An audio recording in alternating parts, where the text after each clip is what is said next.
بسم اللہ الرحمن الرحیم۔ بسم اللہ الرحمن الرحیم۔ السلام علیکم عزیز طلبہ کرام، امید ہے آپ حضرات خیریت سے ہوں گے۔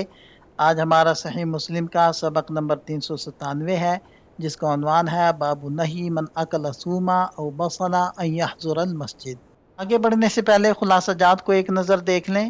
وبی قال حدثنا ابو بکر بن ابی شیبہ قال حدثنا کثیر بن ہشام عن ہشام الدستوائی عن ابی زبیر عن جابر رضی اللہ عنہ قال نہا رسول اللہ صلی اللہ علیہ وسلم عن اکل البصل والکراث فغلبتنا الحاجة فاکلنا منها فقال من اکل من هذه الشجرة المنتنة فلا يقربن مسجدنا فإن الملائكة تأذى مما تأذى منه الانس۔ حضرت جابر رضی اللہ عنہ نے فرمایا کہ نبی پاک صلی اللہ علیہ وسلم نے پیاز اور گندنا کھانے سے منع فرمایا، ہمیں اسے کھانے کی سخت حاجت ہوئی تو ہم نے اسے کھا لیا۔ آپ علیہ السلام نے ارشاد فرمایا، جو شخص اس بدبودار درخت سے کھائے وہ ہماری مسجد کے قریب بھی نہ پھٹکے، کہ جس چیز سے انسانوں کو اذیت پہنچتی ہے اس سے ملائکہ کو بھی اذیت ہوتی ہے۔ اس اسناد کے رجال 5 ہیں۔ پہلے ہیں ابو بکر ابن ابی شیبہ، دوسرے ہیں کثیر بن ہشام الکلابی، تیسرے ہیں ہشام الدستوائی، چوتھے ہیں ابو زبیر محمد بن مسلم، اور پانچویں ہیں جابر بن عبداللہ بن عمر بن حرام الانصاری السلمی، صحابی بن صحابی ہیں رضی اللہ عنہما۔ 70 ہجری کے بعد ان کی وفات ہوئی، اس وقت ان کی عمر 94 برس تھی۔ حدیث پاک میں لہسن اور پیاز کے ساتھ تیسری چیز کراس کا ذکر آیا ہے۔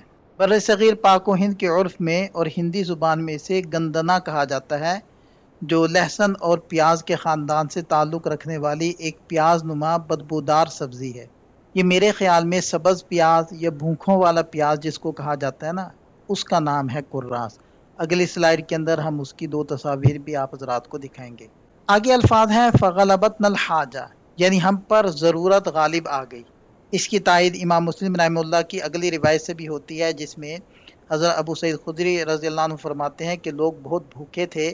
یہاں سے ایک نہایت اہم شرعی نقطہ معلوم ہوتا ہے کہ ممانعت کا یہ حکم ہر حال میں برقرار رہتا ہے، خواہ انسان نے یہ چیزیں محض شوق سے کھائی ہوں یا شدید بھوک اور مجبوری کی حالت میں کھائی ہوں۔ مجبوری میں کھانے سے گناہ تو نہیں ہوگا، لیکن بدبو کی موجودگی میں مسجد آنے کی ممانعت کا حکم اپنی جگہ نافذ رہے گا۔ آگے فرمائے فإن الملائکۃ تتعزی مما یتعزی منہ الانس، یعنی جس چیز سے انسانوں کو تکلیف ہوتی ہے اس سے فرشتوں کو بھی تکلیف ہوتی ہے۔ اس جملے سے ائمہ کرام نے یہ عظیم اصولی فائدہ اخذ کیا ہے کہ لہسن، پیاز یا گندنا کھا کر مسجد میں داخل ہونے کی ممانعت اس وقت بھی قائم رہتی ہے جب مسجد انسانوں سے بالکل خالی ہو۔ یعنی لوگ یہ سوچتے ہیں کہ اگر مسجد میں کوئی نمازی نہ ہو تو داخل ہونا جائز ہونا چاہیے، مگر شارحین فرماتے ہیں کہ یہ سوچ غلط ہے، کیونکہ مساجد ہر وقت اللہ کے فرشتوں کا مسکن اور مقام ہوتی ہے، اور احادیث کے عمومی الفاظ سے یہ ثابت ہے کہ فرشتوں کا احترام اور ان کی راحت کا خیال رکھنا مسلمانوں پر ہمیشہ لازم ہے۔ یہ ہے جی گندنا، یہ بھی کافی بدبودار ہوتا ہے۔ اس حدیث کو روایت کرنے میں امام مسلم رحمۃ اللہ علیہ متفرد ہیں، اور دیگر ائمہ حدیث نے بھی اپنی اپنی کتابوں کے اندر اس حدیث کو ذکر کیا ہے۔ وبه قال وحدثنا ابو الطاهر وحرملة قال اخبرنا ابن وهب قال اخبرني يونس عن ابن شهاب قال حدثني عطاء بن ابي رباح ان جابر بن عبد الله رضي الله عنهما قال وفي رواية حرملة زعم ان رسول الله صلى الله عليه وسلم قال من اكل سوما او بصلا فليعتزلنا او ليعتزل مسجدنا وليقعد في بيته وانه اتي بقدر فيه خزرات من بقول فوجد له ريحا فسأل فأخبر بما فيها من البقول فقال قربوها إلى بعض أصحابه فلما رآه كره أكلها قال قل فإني أناجي من لا تناجي۔ حضرت جابر ابن عبداللہ رضی اللہ عنہ سے روایت ہے کہ نبی پاک صلی اللہ علیہ وسلم نے ارشاد فرمایا، جس نے لہسن یا پیاز کھایا ہو وہ ہم سے یا ہماری مساجد سے دور رہے اور اپنے گھر بیٹھ رہے۔ آپ علیہ السلام کے سامنے ایک ہانڈی لائی گئی جس میں کچھ سبزیاں تھیں۔ آپ علیہ السلام کو اس میں سے بو آئی تو اس کے بارے میں دریافت کیا۔ آپ کو اس میں ڈلی ہوئی سبزیوں کے بارے میں بتایا گیا تو آپ نے ارشاد فرمایا، اسے میرے بعض صحابہ کے پاس لے جاؤ۔ ان حضرات نے جب نبی پاک صلی اللہ علیہ وسلم کو دیکھا کہ آپ صلی اللہ علیہ وسلم نے اس ہانڈی سے نہیں کھایا تو انہوں نے بھی اس کا کھانا پسند نہیں کیا۔ آپ علیہ السلام نے ارشاد فرمایا، تم لوگ کھاؤ، کیونکہ میں تو ان سے مناجات اور سرگوشی کرتا ہوں جن سے تم نہیں کرتے، یعنی ملائکہ سے، اور انہیں بدبو سے تکلیف محسوس ہوتی ہے۔ اس اسناد کے رجال 7 ہیں۔ پہلے ہیں ابو طاہر احمد بن عمر ثقۃ، دوسرے ہیں حرملہ بن یحییٰ بن حرملہ، تیسرے ہیں ابن وہب عبداللہ، اور چوتھے ہیں یونس بن یزید، پانچویں ہیں ابن شہاب محمد بن مسلم، چھٹے ہیں عطا بن ابی رباح اسلم القرشی، اور ساتویں ہیں حضرت جابر بن عبداللہ رضی اللہ عنہما۔ وزعما، عام طور پر عربی زبان میں لفظ زعامہ کسی ایسی بات کے لیے بولا جاتا ہے جس میں شک ہو یا وہ محض ایک دعویٰ ہو، جیسے ہم اردو میں کہتے ہیں کہ ان کا گمان یا دعویٰ ہے، لیکن شارحین فرماتے ہیں کہ عربی لغت میں یہ لفظ کبھی کبھار کسی بالکل سچی، یقینی اور محقق بات کو ثابت کرنے کے لیے بھی استعمال ہوتا ہے۔ یہاں حدیث میں بھی یہ لفظ اسی دوسرے معنی میں ہے، یعنی یہاں زعامہ سے مراد ایک 100% سچی اور یقینی بات کو نقل کرنا ہے۔ حدیث کا اگلا حصہ ہے او لیعتزل مسجدنا۔ شارح فرماتے ہیں کہ یہاں لفظ او راوی کے شک کو ظاہر کرتا ہے۔ اس حدیث کے راوی امام زہری رحمہ اللہ ہے، اور انہیں ان الفاظ کی ادائیگی میں یہ شک ہوا تھا کہ آپ علیہ السلام نے کون سا مخصوص لفظ ارشاد فرمایا تھا۔ البتہ امام زہری کے جتنے بھی شاگرد ہیں ان سب نے امام زہری سے اسی شک کے ساتھ یہ روایت نقل کی ہے، اور ان کے درمیان اس نقل میں کوئی اختلاف نہیں ہے۔ اس کے ساتھ اگلا جملہ ہے وَلْيَقْعُدْ فِي بَيْتِهِ۔ علمی اعتبار سے یہ جملہ سابقہ جملے سے زیادہ خاص ہے، کیونکہ اعتزال کا مطلب تو یہ ہے کہ وہ مسجد سے الگ رہے، خواہ وہ بازار میں ہو، راستے میں ہو یا گھر میں، لیکن گھر میں بیٹھے رہنے کا حکم دے کر اس دائرے کو مزید محدود اور واضح کر دیا گیا کہ ایسی حالت میں گھر ہی اس کے لیے سب سے مناسب جگہ ہے۔ آگے الفاظ ہیں اُتِیَ بِقِدْر۔ قدر اس برتن کو کہتے ہیں جس میں کھانا پکایا جاتا ہے۔ عربی زبان میں یہ لفظ مذکر اور مؤنث دونوں طرح استعمال ہو سکتا ہے، لیکن اس کا مؤنث استعمال ہونا زیادہ مشہور اور فصیح ہے۔ فیہ خضرات، یہاں غور کیا جائے کہ فیہ میں مذکر ضمیر ہے جبکہ قدر تو مؤنث ہے۔ شارح اس کی وضاحت کرتے ہوئے فرماتے ہیں کہ یہاں یہ مذکر کی ضمیر برتن کی طرف نہیں جا رہی بلکہ اس کے اندر موجود طعام کی طرف جا رہی ہے جو کہ مذکر ہے۔ گویا اصل عبارت یوں مانی جائے گی، آپ علیہ السلام کے پاس ایک ایسا برتن لایا گیا جس کے کھانے میں سبزیاں تھیں۔ یہی وجہ ہے کہ آگے چل کر جب حدیث میں دوبارہ خالص برتن کا ذکر آیا تو وہاں مؤنث کی ضمیریں ہی استعمال کی گئی ہیں، جیسے فرمایا فَأُخْبِرَ بِمَا فِيهَا، اور آگے فرمایا قَرِّبُوهَا۔ ان دونوں جگہوں پر مؤنث کی ضمیریں لائی گئی ہیں کیونکہ اب اشارہ براہ راست ہانڈی کی طرف تھا۔ آگے لفظ ہے خضرات، اس کا معنی ہے سبزیاں۔ اس کے پڑھنے کے مختلف طریقے ہیں، ان کو واضح کیا گیا ہے۔ حدیث میں آتا ہے کہ آپ علیہ السلام نے صحابہ کرام سے فرمایا اس ہانڈی کو میرے فلاں ساتھی کے قریب کر دو۔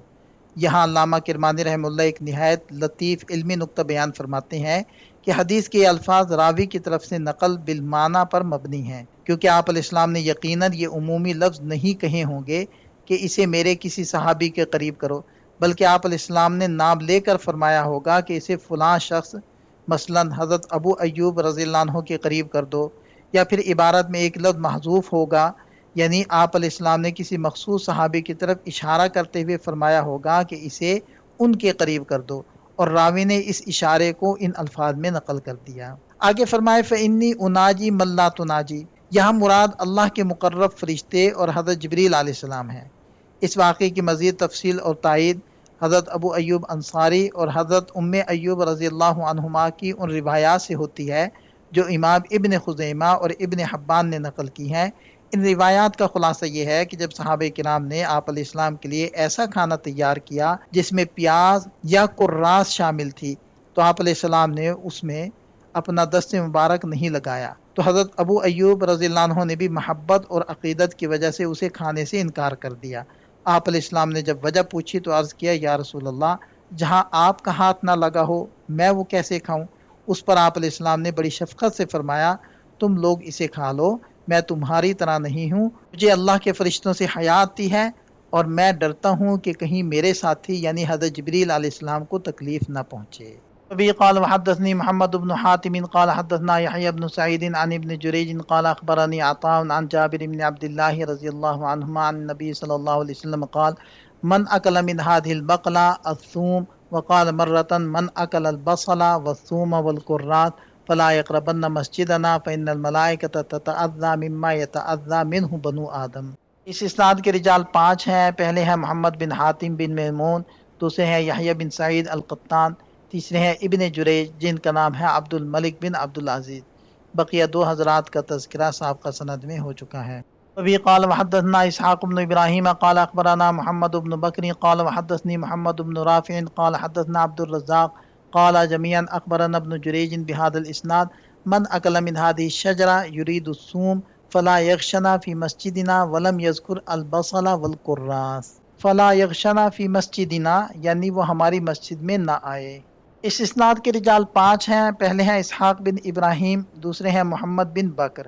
بقیہ حضرات کا تذکرہ اس سے پہلے ہو چکا ہے۔ ابی قال وحدثني عمرو الناقد قال حدثنا اسماعیل بن علیۃ عن الجریری عن ابی نضرۃ عن ابی سعید رضی اللہ عنہ قال لم نعد ان فتحت خیبر فوقعنا اصحاب رسول اللہ صلی اللہ علیہ وسلم فی تلک البقلہ الثوم والناس جیاع فاکلنا منها اکلا شدیدا ثم رحنا الى المسجد فوجد رسول اللہ صلی اللہ علیہ وسلم الریح فقال من اکل من هذه الشجرة الخبیثة شیئا فلا يقربن في المسجد فقال الناس حرمت حرمت فبلغ ذلك النبي صلى الله عليه وسلم فقال أيها الناس إنه ليس بي تحريم ما أحل الله لي ولكنها شجرة أكره ريحها۔ حضرت ابو سعید خدری رضی اللہ عنہ فرماتے ہیں کہ ہم لوگ ابھی لوٹے بھی نہ تھے کہ فتح خیبر ہو گئی۔ نبی پاک صلی اللہ علیہ وسلم کے صحابہ لہسن کے پودے پر ٹوٹ پڑے۔ لوگ بھوکے تھے اس لیے ہم نے خوب اچھی طرح کھایا۔ پھر ہم مسجد میں گئے تو آپ علیہ السلام کو اس کی بو محسوس ہوئی۔ آپ علیہ السلام نے فرمایا جس نے اس برے درخت سے کھایا ہو وہ مسجد میں ہمارے قریب نہ آئے۔ لوگوں نے کہا کہ لہسن تو حرام ہو گیا، لہسن حرام ہو گیا۔ آپ علیہ السلام کو معلوم ہوا کہ لوگ یوں کہہ رہے ہیں تو فرمایا اے لوگو، جس چیز کو اللہ نے میرے لیے حلال فرمایا ہے مجھے کوئی حق نہیں ہے کہ اسے حرام کر سکوں، لیکن یہ پودا ایسا ہے کہ میں اس کی بو کو ناپسند کرتا ہوں۔ اس اسناد کے رجال 5 ہیں۔ پہلے ہیں عمر الناقد، دوسرے ہیں اسماعیل ابن علیہ، تیسرے ہیں الجریری، چوتھے ہیں ابو نضرہ المنذر، پانچویں ہیں حضرت ابو سعید خدری رضی اللہ عنہ سعد بن مالک بن سنان بن عبید الانصاری، صحابی بن صحابی ہیں رضی اللہ عنہما۔ 65 ہجری کے اندر ان کی وفات ہوئی۔ حدیث کے الفاظ ہیں یرید الصوم۔ حافظ ابن حجر عسقلانی رحمہ اللہ فرماتے ہیں کہ یقین کے ساتھ اس راوی کا نام معلوم نہیں ہو سکا جس نے متن میں یہ لغوی وضاحت بڑھائی ہے۔ فرماتے ہیں کہ میرا غالب گمان یہ ہے کہ یہ امام ابن جریج کا کلام ہے۔ آگے الفاظ ہیں فلا یغشنا یعنی وہ ہمارے پاس نہ آئے۔ لغت عرب کے اعتبار سے یہاں غشیان سے مراد کسی جگہ پر حاضر ہونا یا آنا ہے، لہذا اس پورے جملے کا آسان مفہوم یہ ہے کہ جس نے یہ چیز کھائی ہو وہ ہماری محفل یا مسجد میں ہرگز حاضر نہ ہو۔ لم نادو لفظ ادا یادو سے بنا ہے جس کے معنی تجاوز کرنے کے ہیں۔ اس کا مفہوم یہ ہے کہ ابھی غزوہ خیبر فتح ہوئے زیادہ دن نہیں گزرے تھے، بلکہ یہ واقعہ بالکل فتح خیبر سے متصل اور اس کے فوراً بعد پیش آیا جب ہم نے پڑاؤ ڈالا اور بھوک کی وجہ سے ان پودوں کو کھایا۔ من ہذه الشجرۃ الخبیثہ، یہاں شارحین فرماتے ہیں کہ آپ علیہ السلام نے اسے خبیثہ اس کی تیز اور ناپسندیدہ بدبو کی وجہ سے فرمایا۔ لغت کے ماہرین کہتے ہیں کہ عربی زبان میں لفظ خبیث صرف حرام چیز کے لیے نہیں بولا جاتا، بلکہ ہر وہ قول، فعل، مال، کھانا پینا یا انسان جو طبیعت پر گراں گزرے، مکروہ ہو یا ناپسندیدہ ہو، اسے عربی میں خبیث کہہ دیا جاتا ہے۔ اس لیے یہاں اس کا مطلب ناپسندیدہ بو والا پودا ہے، حرام پودا نہیں۔ لیس لی تحریم ما احل اللہ، ائمہ کرام فرماتے ہیں کہ یہ جملہ اس بات کی سب سے قطعی اور روشن دلیل ہے کہ لہسن یا پیاز کھانا شرعاً حرام نہیں ہے، اور امت کے تمام معتبر اہل علم کا اس بات پر اجماع اور اتفاق ہے کہ یہ اشیاء اصلاً حلال ہیں۔ البتہ جیسا کہ امام نووی رحمہ اللہ فرماتے ہیں کہ شافعی ائمہ کے درمیان اس بات پر تفصیلی علمی بحث موجود ہے کہ کیا وحی اور فرشتوں کی آمد کی وجہ سے یہ چیزیں خود نبی پاک صلی اللہ علیہ وسلم کی ذات مبارک پر حرام تھیں یا آپ علیہ السلام محض پاکیزگی اور تنزہ کی بنا پر انہیں چھوڑتے تھے۔ ابھی قال حدثنا هارون بن سعيد الايلي وحمد بن عيسى قال حدثنا ابن وهب قال اخبرني عمرو عن بكير بن الاشج عن ابن خباب وهو عبد الله عن ابي سعيد الخدري رضي الله عنهما ان رسول الله صلى الله عليه وسلم مر على زراعة بصل هو واصحابه فنزل الناس منهم فاكلوا منهم ولم ياكل اخرون فرحنا اليه فدعا الذين لم ياكلوا البصل وأخر الآخرین حتی ذهب ریحها۔ حضرت ابو سعید خدری رضی اللہ عنہ فرماتے ہیں کہ نبی پاک صلی اللہ علیہ وسلم اور آپ کے صحابہ ایک بار پیاز کے کھیت پر سے گزر رہے تھے۔